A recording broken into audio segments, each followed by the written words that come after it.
For Energy and Petroleum, Honorable Pio Wandai, all governors present. Will be covering Lamu, Kilifi, and Kwale.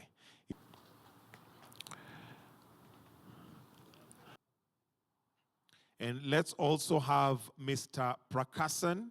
The government of Kenya designed this KOSAP program as an affirmative action program to take care of the people of the 14 counties that forms the northern part of Kenya.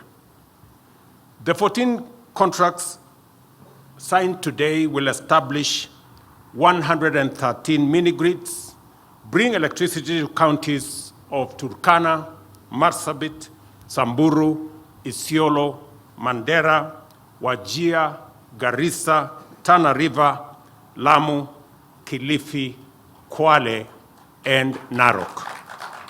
Additionally, 6 contracts will be signed to ensure that 343 public health facilities, schools, and administrative offices are connected to electricity through standalone solar systems at a cost of 438 million.